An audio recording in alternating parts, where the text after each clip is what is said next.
Okay, so I know you've been really digging into this new Charles Duhigg book, Oh, yeah? Supercommunicators. You've been sending me all these notes about it. Yeah. CIA recruiters and juries and even doctors, like navigating vaccine hesitancy. It's a really good book. It seems like it. So today we're going to dive into your notes and hopefully mine some communication gold. Absolutely, yeah. Let's do it. So one of the things that you texted me about that really stood out was this idea that every conversation is actually 3 conversations happening at once. Yeah, he really kind of flips the script on how we think about conversation. Okay. And he says every conversation is actually 3 conversations happening at once. 3 conversations. Okay. I'm intrigued. Yeah, so the first one is the most obvious one, right? It's the practical conversation. Yeah. Like, what are we actually talking about here? So he calls that the what's this really about conversation. Okay, so like, are we deciding on dinner? Are we making a plan? Are we figuring out like what movie to watch? That kind of a thing. Exactly, yeah. The nuts and bolts. But then there's a deeper layer. And he calls that the how do we feel conversation. Okay. And this is about recognizing and navigating the emotions that are at play in the conversation. Oh, I like that. Both our own emotions and the emotions of the person we're talking to. Oh, because how often do you feel like your emotions are just ignored in a conversation? All the time. Yeah. Right. Yeah. It's like talking to a wall. Exactly. And then the third conversation that's always happening is the who are we conversation. Okay. And this gets into how our identities, our background, our beliefs, our social groups, all of that Right. influences how we interact in a conversation. So like recognizing that you're not just talking to a voice, but a whole person with their own, Exactly. Their whole history, yeah, whole background. Yeah. our worldview, all of that. Your worldview, totally. So, and then his point is that Okay. truly successful conversations are the ones where we find alignment Oh, wow. across all 3 of those levels. Across all 3. Okay, so let's unpack that a little bit using some of these stories that you pulled out. Okay. Because I know you highlighted a few that really bring these concepts to life. Yeah, absolutely. So first up, we have the CIA recruiter who almost totally bombs his biggest mission because he misses one of these crucial conversations. Yeah, it's a perfect example of how, misreading someone's emotional state can just totally derail even the most carefully planned interaction. Oh, totally. Yeah. So tell me about this recruiter. Okay, so this recruiter, his name's Felix, Okay. and he's tasked with recruiting this high-value asset. Her name is Yasmin. Okay. And, he's got it all planned out, fancy dinners, promises of a better life, Right. the whole 9 yards. Yeah. But then at dinner one night, he makes this huge mistake, and he just blurts out that he works for the CIA. Oh, no. Yeah, I know, right? Major breach of trust. Yeah. Especially when you're talking to somebody who, like, their life could be at risk Exactly. by working with you. So, understandably, she kind of freaks out a little bit and takes off. Yeah. And he's convinced that he's blown it, along with his career. Oh, no. But he gets one last chance Okay. to try to salvage this mission. Okay. And this time, he takes a completely different approach. Okay. What does he do? So instead of leading with, logic or promises or any of that, he just focuses on building a genuine connection with her. Okay. Talking about everyday things, finding some common ground, sharing some experiences, even showing a little vulnerability himself. Interesting. And that's when things start to change. So it's like he's disarming her a little bit Exactly. by being open and vulnerable himself. Yeah. And Duhigg calls this matching. Matching. Yeah. What does that mean? So it's about really understanding and reflecting the other person's mindset. Yeah. Not just like mimicking their words or their actions, but really trying to get where they're coming from. So it's not just like parroting back what they're saying. Right. It's about really feeling it. It's deeper. Yeah, much deeper. Interesting. Okay. Making that person feel seen, heard, and valued. So how can we use this idea of matching in our own lives? Like, let's say you're in a tense negotiation or a difficult conversation, or even just like trying to connect with somebody new. Yeah, I mean, in those moments, matching can be the key to building that initial trust, Yeah. to find that common ground, Yeah. to really kind of getting what you want in that conversation. Right. Think of it like tuning into their frequency a little bit. Oh, I like that. Yeah. Tuning in. Yeah. Okay, so we've got the CIA. Okay. Let's move on to another story that you had flagged, Okay. which is this jury deliberation, Oh, yeah. where a juror named Bowley completely changes the game by telling a story. Yeah, this story is a great example of this idea of expanding the pie. Expanding the pie, what does that mean? So it's a negotiation strategy where the goal isn't to win by forcing your viewpoint, but it's about collaborating Okay. to find a solution that works for everyone involved. Oh, interesting. Okay, so tell me about Boley and this jury. Okay, so in this case, it seems pretty open and shut. Okay. The defendant's name is LaShroy Reed. He was a felon, caught with a gun. Okay. Most of the jurors are ready to convict. Okay. Seems pretty straightforward. Yeah. But then, Boley starts sharing these stories from his own life. Okay. Personal experiences that kind of resonate with the other jurors on a human level. Okay.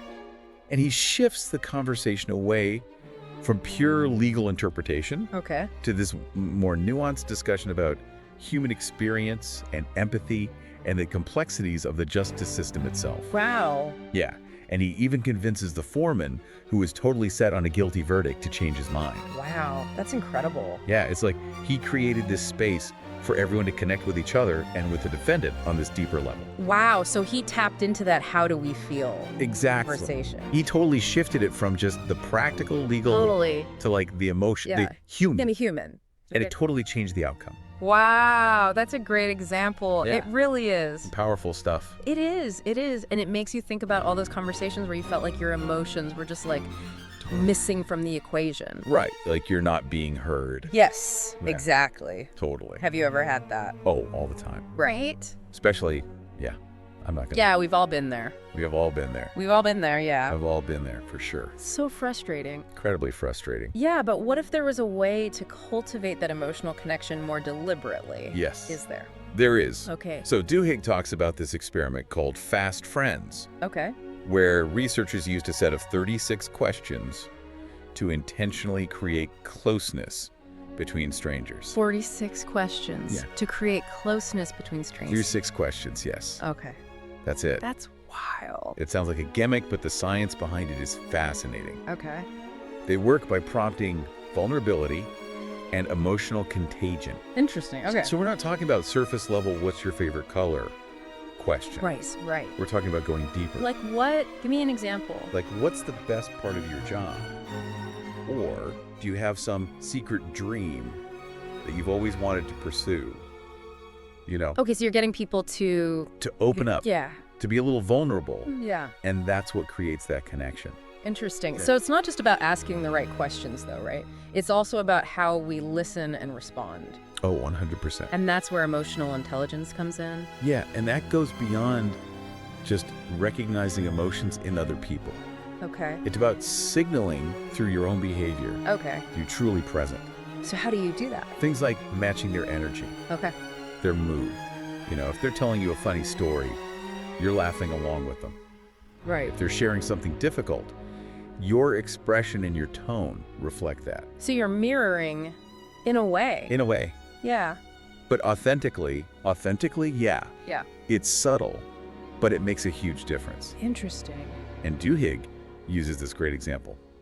Chuck Lorre, Oh, okay. the creator of the Big Bang Theory. Yeah. He talks about how Lorre uses this technique to create those relatable characters and the comedic timing in the show. Oh, interesting. Yeah, so he's paying close attention to the actors' energy, their mood, and then he's adjusting the script, the direction Wow. to match. That's fascinating. It's a subtle art, but it makes a world of difference. Wow, I never would have thought about that. Yeah, how the audience connects with those characters and with the story. Right.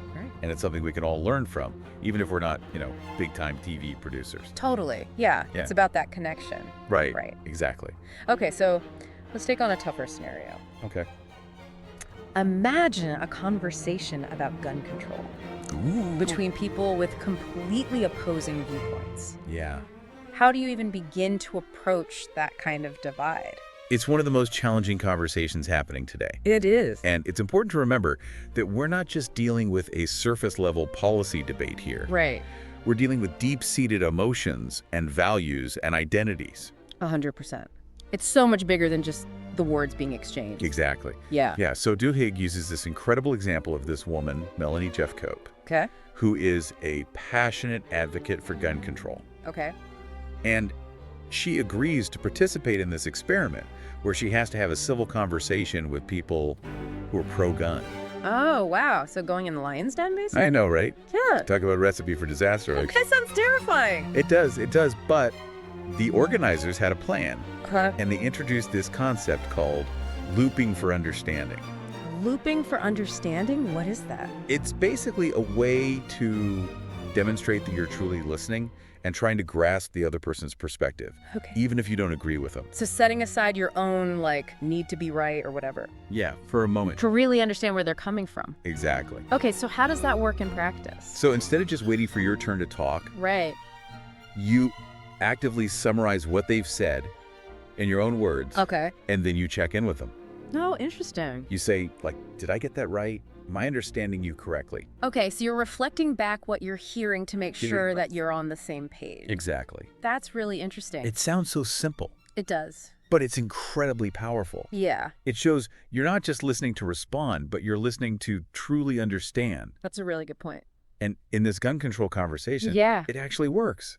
Really? People start to see each other as human beings, not just opponents in some ideological battle. That's incredible. It's really cool, right? Yeah, so they're able to build some common ground Exactly. by actually, like, listening to each other. Yes, It's amazing. it's powerful. It is. It's really powerful stuff. So we've talked about, like, the practical, the what's it about. Yeah. We've talked about emotions, but now let's get into the really complex stuff, Okay. which is identity. Yes. Like, how do our social identities, our backgrounds, our beliefs impact how we communicate? Yeah, that's the heart of the who are we conversation. Right? And one of the biggest challenges here is what's called identity threat.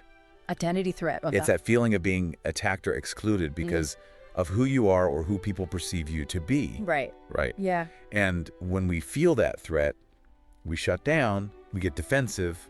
It makes sense. Makes total sense. Yeah. So, like, how do we navigate that? Well, that's the million-dollar question. Yeah, because it's so easy to trigger. Totally. Right. Especially nowadays with social media and all of that. Oh my gosh, yeah. So how do we avoid doing that? Well, Duhigg gives this example of this doctor, Okay. Jay Rosenblum, Okay. and he's struggling to convince parents to vaccinate their kids. Okay. Timely. Very timely. Yeah.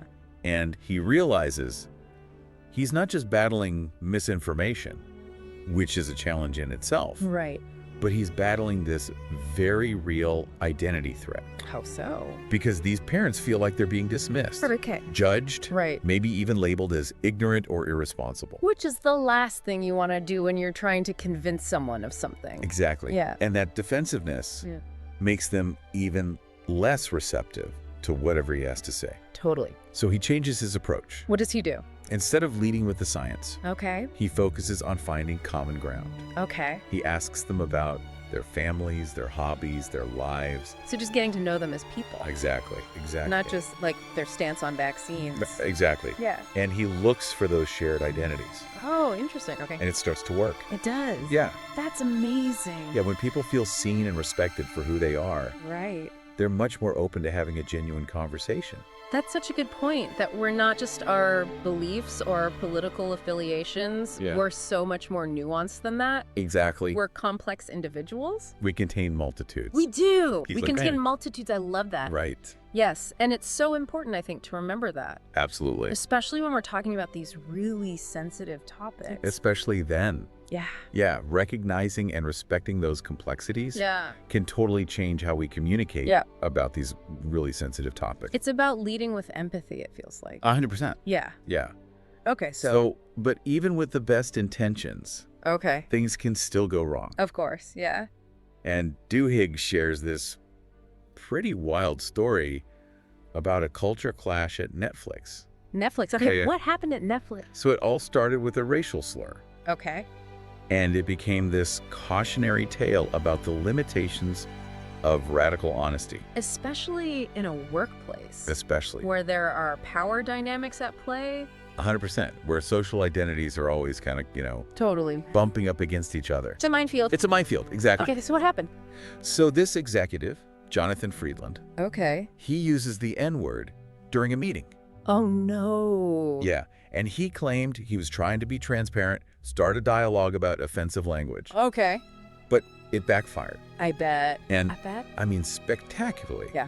A lot of employees, particularly black employees, were incredibly hurt Of course. and offended. Understandably so. Right, and they saw it as a blatant disregard for their feelings and their lived experiences. Right, that he wasn't considering the weight of that word. Exactly. Yeah. And the impact that it would have. Right, and the history behind it. Exactly. Yeah, okay. Yeah, and it sparked this huge internal debate within Netflix about free speech and inclusivity and the responsibility that leaders have to create a safe work environment Of course. for everyone. Right, because it brings up so many questions, right? Like, where's the line? Exactly, where is that line? When is it okay to use certain words, even in the context of, like, trying to have a dialogue? Right, exactly. It's tricky. It's so tricky, yeah. Yeah. And there are no easy answers, but it highlights this critical importance of psychological safety. Yes, especially in the workplace, Yes. where people need to feel safe to speak up. Oh, yeah. Share their ideas, share their perspectives. Especially. Even make mistakes without feeling like they're going to get in trouble or humiliated. Yes, that's the key. Yeah. Is that feeling of safety, because without it, Yeah. these conversations just evolve into accusations and defensiveness and ultimately silence, Totally. which helps no one. It doesn't move the conversation forward. Exactly, it shuts it down. It does, Yeah. which helps nobody. Exactly. So how do we navigate these difficult dialogues? That's the question, right? Especially about something as charged as race and social justice. It's not easy, Yeah, but it's essential work. it is. And Duhigg offers this hopeful message, Okay. which is that even the most challenging conversations can be productive Okay. if we approach them with the right mindset and the right strategies. Okay, so give us the goods.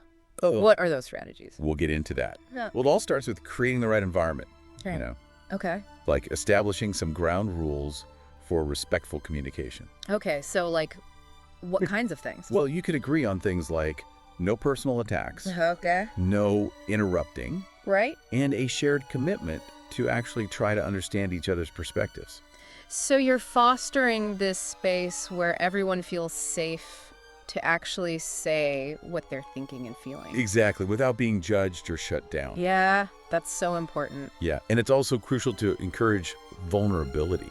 Okay. You know, sharing personal experiences can be really powerful. It's like taking off the armor and actually connecting as people rather than just like, Totally. you know? It's like we're not just debating points. Exactly. Yeah. We're sharing our humanity. Yes. Right. Yeah. And, you know, it's also crucial to be really aware of power dynamics in these conversations, Ooh, that's a good point. especially if you're in a position of privilege. You know, Yeah. you need to be super aware of how your words and actions might impact others. Especially those who might be feeling that identity threat that we talked about. Exactly. Yeah. Especially people who've historically been marginalized or Yeah. silenced. So being extra careful not to accidentally, like, you know, Totally. trigger that. Yeah. Trigger that for sure. Yeah. And then finally, it's about shifting our focus from persuasion to understanding.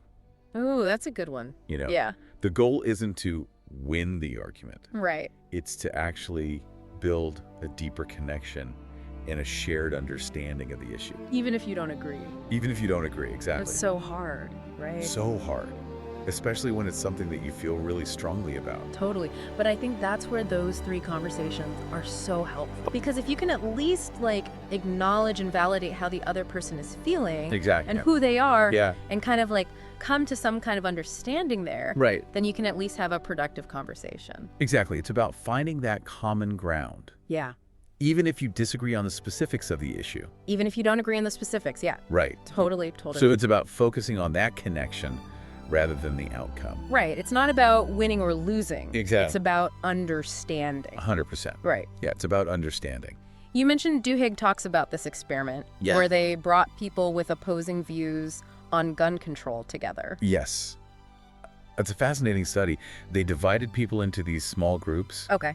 and they gave them very specific instructions on how to engage in a more productive dialogue. Like what kinds of things? Well, one of the key strategies they used was this looping for understanding technique.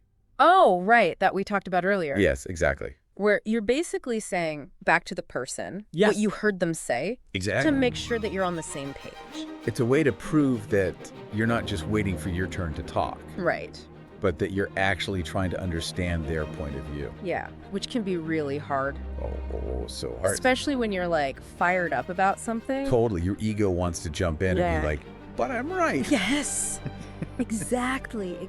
But if you can just kind of quiet that down for a minute Yeah. and really try to see where they're coming from, Yeah. that's where the magic happens. So how did that play out in the gun control experiment? Like, were people actually able to do it?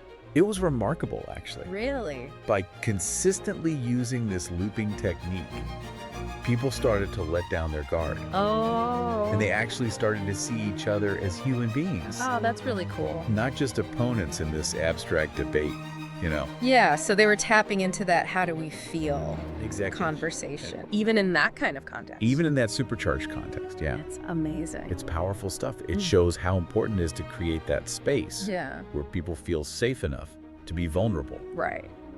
even if that vulnerability is rooted in really deeply held beliefs. Yes, 100%. So it's not about erasing differences, but it's about bridging them Bridging them, I like that. through empathy and understanding. I love that. Okay, so we've covered the practical, the emotional, how our identities shape these conversations, but like, let's zoom out a little bit. Okay. What's the ultimate goal of becoming a super communicator? Is it just about getting what you want, or is it something more?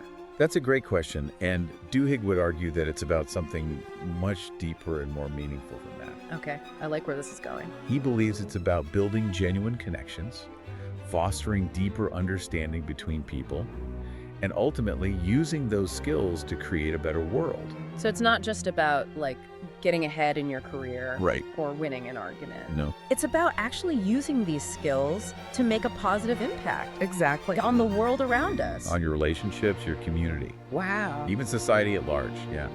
So how do we do that? Well, he brings up this fascinating study. It's called the Harvard Study of Adult Development. Oh, I've heard of that. And this study has tracked the lives of hundreds of men Okay. for over 80 years. That's like one of the longest running studies on human development ever, right? It is. It's incredible. And you know what? One of the key findings is Tell me. the single biggest predictor of happiness, health, and longevity is Drum roll. the quality of our relationships. Really? So it's not about like money or fame or career success. Yep. It's about our relationship. It's about the people in our lives. Wow. The data clearly shows that the people who reported the highest levels of happiness and health were those who had strong, supportive relationships. That makes sense, though, when you think about it. Like, Yeah. we're social creatures. We're hardwired for connection. We are. And it makes sense that if those connections are strong and healthy, Yeah. that we're going to be happier, healthier people. It impacts our well-being on every level, physically, mentally, emotionally. So if we want to live longer, happier, healthier lives, we need to invest in those relationships. Yes. And that means becoming better communicators. It's all interconnected, right? It is. Meaningful conversations, they're the bedrock of strong, healthy relationships. It reminds me of that story about John Marston Oh, yes. from the Harvard study, Yes. who was, like, by all accounts, successful. Right. He had it all. He was a lawyer, he was married, he had money, but But he was deeply unhappy. he was so unhappy. And it turned out it was because he had prioritized his career over his relationships. Over the people in his life. Yeah. He ended up feeling really isolated and lonely. Yeah. And it's such a good reminder that, like, It's a cautionary tale it is a cautionary tale, yeah? about keeping our priorities straight. Because at the end of the day, when you're on your deathbed, you're not going to be thinking about, like, that deal you closed or whatever. You're going to be thinking about the people Exactly. you shared your life with. Yes, and how you made them feel and how they made you feel. Exactly. That's the good stuff. That's the good stuff. So how do we do it? How do we actually become better communicators Right. and cultivate these deeper, more meaningful relationships in our own lives? Well, Duhigg offers some really practical advice. Okay, give it to me. He encourages us to become more mindful of those three levels of conversation. Right, the practical, the emotional, and the who are we? Exactly. Yeah, being aware of what's being said, how it's making us and the other person feel, who we are in relation to each other. Right, and he also talks about the importance of asking those deeper questions. Yes. The Uh. questions that really matter. Yes, not just how was your day, but like Right, exactly. Like, Yeah. what are your hopes and dreams? What are you most afraid of? what matters to you? Yeah. Yeah, exactly. Those are the things that really connect us as human beings. It's about going beyond the surface. Yes. 100%. Right, and really trying to understand what makes the other person tick. Exactly. What makes them who they are.